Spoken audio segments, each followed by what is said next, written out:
the name of one of the most talented representatives of the Bolshevik intelligentsia, the first People's Commissar of Finance, a major statesman and political figure, diplomat, journalist, military leader, was simply deleted from the official Soviet history and was carefully forgotten for more than half a century. Grigori Sokolnikov was a passenger in the famous sealed train that took Vladimir Lenin and other Bolsheviks across Germany to Russia in April 1917. He spoke 6 languages. With a doctorate in economics he got in Paris, where he met Lenin in 1914, after escaping from a Tsarist gulag. When they arrived in Petrograd, Sokolnikov supported Lenin's call for a second revolution. After the October Revolution, he was a member of the original delegation led by Joffre, sent to Brest-Litovsk to sign a truce with Germany. Karl Radek and Madame Bitsenko, the first woman diplomat. Trotsky himself, as foreign minister, soon came to Brest-Litovsk to conduct the negotiations. Finding the German terms intolerable and believing Germany on the verge of revolution, he declared the war at an end but walked out, refusing to sign the peace. The only walkout of its kind in history. After his return from Brest, late in 1917, Sokolnikov supervised the revolutionary takeover of Russian banks, declaring banking a monopoly of the Soviet state. When the truce broke down and the Germans were advancing through Latvia towards Petrograd, he backed Lenin's line that the Soviet government would have to capitulate. When the decision was finally made, on February 24, 1918, no one wanted to sign the surrender. As the People's Commissar for Finance for Soviet Russia, he signed the final treaty, angrily and under protest, on March 3, 1918, forecasting that German expansionism would be short-lived.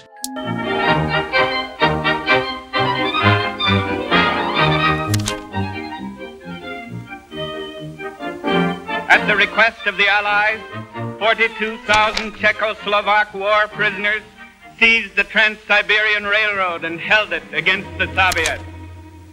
In the south, General Denikin was organizing a volunteer army against the Soviets. On the Volga, Chernov and Avksentiev were raising a people's army against the Soviets. In Kuban, General Bogaevsky was marshaling the Cossacks against the Soviets. A year after the revolution, the Soviet government was surrounded by 14 hostile armies, operating on a front 7,000 miles long. The policy known as war communism began in June 1918. In one fell swoop, the market was declared illegal, private trade, the hiring of labor, leasing of land, and all private enterprise and ownership were abolished, at least in theory, and subject to punishment by the state. Businesses and factories were nationalized. All surplus crops produced by the peasants were taken by the government to support the Bolshevik forces in the Civil War and workers in the towns. Labor was conscripted and organized militarily.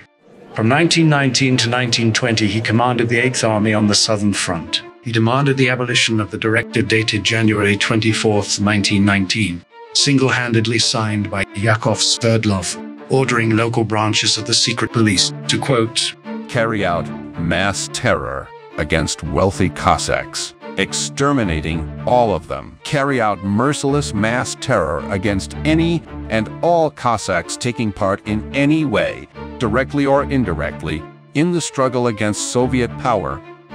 The army headquarters wandered from place to place, always at the risk of being taken by surprise. Part of the headquarters staff deserted and some defected to the Whites.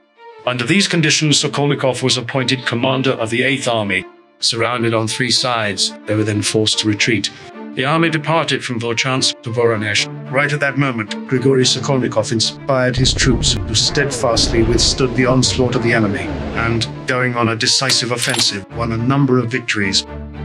On February 29, 1920, they defeated the Markov White Guard Division in a fierce battle during the retreat of Denikin's army deep into the Kuban. In March, the rapid offensive of the Red troops continued. By then, the enemy's resistance was broken, and the demoralized White Guards withdrew to the south. By the spring of 1920, the Red Army changed its focus to Poland. With the complete defeat of Denikin and the disbandment of the 8th Army, Sokolnikov left for Moscow. In August 1920, Sokolnikov was posted to Central Asia as chairman of the government of Turkestan and commander of the Turkestan Front. He led the establishment of Soviet power in Turkestan, first by crushing the Basmachi movement in modern-day Uzbekistan. Then he was involved in the implementation of monetary reform. In a short time, the local depreciated banknotes called Turk bonds were replaced with the Russian ruble. During his time in the region, the forced grain requisitions were cancelled earlier than the rest of the country. This was replaced by a predictable tax-in-kind system. Free trade was allowed in the bazaars. The top representatives of the Islamic clergy who declared their political loyalty were released from prison. Watch for the little Zulik with white side whiskers. He is coming back and he wanted you to see him. Later, a similar set of measures was implemented on a nationwide scale, within the framework of the new economic policy, or NEP, one of the main promoters of which was Sokolnikov. In 1921, an extremely poor harvest struck Russia. The civil war had ended in the spring, but the effects of war communism showed no signs of abating. Looking back, Lenin wrote, On the economic front, in our attempt to pass over to communism, we had suffered, by the spring of 1921, a more serious defeat than any previously inflicted on us. In the Tambov region, peasants were in open revolt.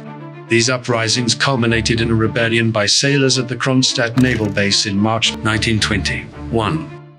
This was the backdrop to the adoption of Lenin's new economic policy. He unveiled the NEP at the 10th Party Congress in March 1921.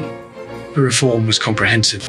No more would forced requisitioning be the order of the day, with substitution of a proportional tax. Under the NEP, Russian farmers were once again permitted to buy and sell their surplus goods at markets.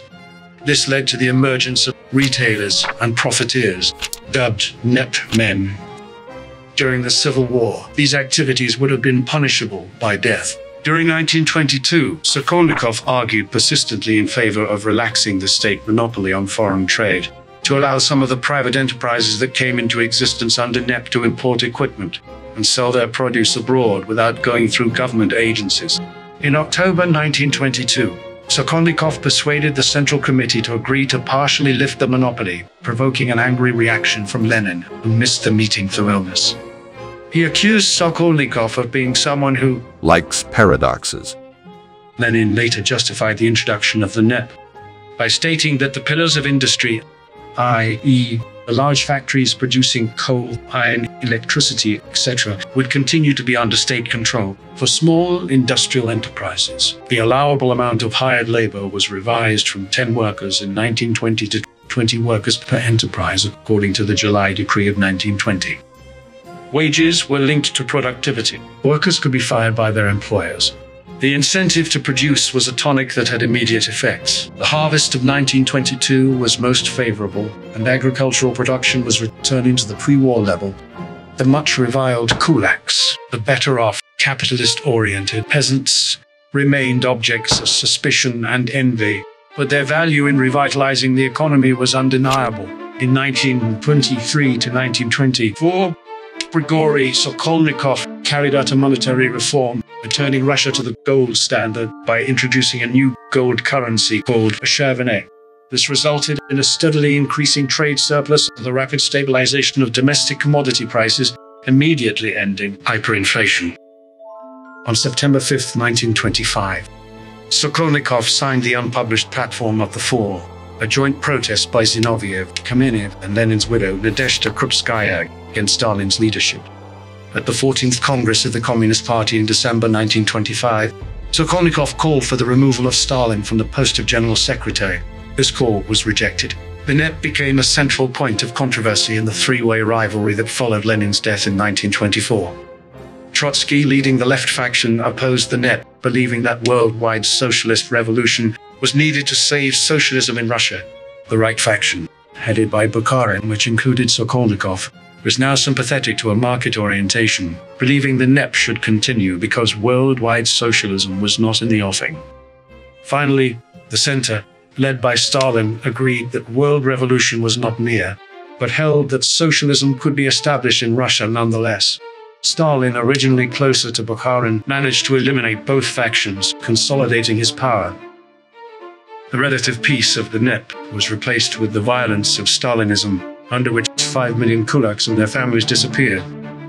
Land and industry were brutally collectivized, and central planning was imposed on the economy. From the second half of 1926, the implementation of a policy to oust the private sector in the economy began, primarily through a sharp increase in taxes.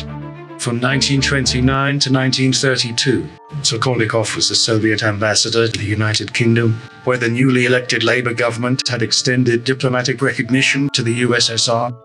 In January 1934, Sokolnikov was sharply criticized at the Moscow Party Conference for mistakes in the field of industrialization. This was the beginning of the end for Sokolnikov. The British journalist Malcolm Muggeridge, who had met Sokolnikov in the United Kingdom, visited his Moscow flat just before the start of the Great Purge. There had been rumors of his arrest. The poor fellow looked very nervous and shifty, and there was a noticeable greenish tinge in his sallow face. He kept glancing anxiously over his shoulder as though at some invisible intruder. With one of the most mirthless smiles I have ever seen, he remarked over tea that, if the capitalist press was to be believed, he was languishing in Lubyanka prison. Did he look like it? He asked, getting his teeth into a chocolate eclair. Alas, he did, and I was not surprised to hear in due course that he had been liquidated. Sokolnikov was arrested on July 26, 1936. He was sufficiently broken under interrogation, either through torture or more probably through threats to harm his young wife and daughter. But he not only incriminated himself, but was made to confront Bukharin in Lazar Kaganovich's office and accuse him of being part of a conspiracy to restore capitalism in the Soviet Union. Bukharin shouted at him, "Have you lost your reason?" But Sokolnikov, whose face was pale but not tortured, stuck to his story. In January 1937, he was a defendant at the trial of the 17. Троцкисты и бухаринцы, товарищи судьи, этот право-троцкистский так называемый блок, верхушка которого фигурирует сейчас здесь на скамье подсудимых, это не политическая партия, это не политическое течение, это банда уголовных преступников. И не просто уголовных преступников, а преступников, продавшихся вражеским разведкам, преступников, которые даже уголовники третируют как самых падших, самых последних, самых презренных, самых растленных из растленных. He confessed that he had been party to a terrorist plot against Stalin since 1932, and that Trotsky was conspiring with Adolf Hitler's deputy, Rudolf Hess, to incite a Nazi invasion of the Soviet Union. He was sentenced to 10 years in the Gulag. His wife, Galina Serebriakova, was arrested after her husband in 1936. Her memoirs describe what happens next. As Sokolnikov's wife, she had to go through all the circles of the prison camp hell. Expelled from the party, but not yet arrested, Galina Iosifovna was taken every night for interrogations to the Lubyanka, where Yagoda and his deputy Agranov insistently demanded that she give false evidence against her own husband. She was given a note from Grigori Sokolnikov, opening the piece of paper that was folded in four. Immediately she wanted to return it, not recognizing the strange childish handwriting. And yet Sokolnikov wrote, "Galia, I will not return. You should think about how to build your life from now on." On May 19th and 21st, 1939, former members of the Central Committee of the Communist Party, Karl Radek and ex-People's Commissar of Finance, Grigori Sokolnikov, were killed at the Verkhneuralsk political prison by their cellmates.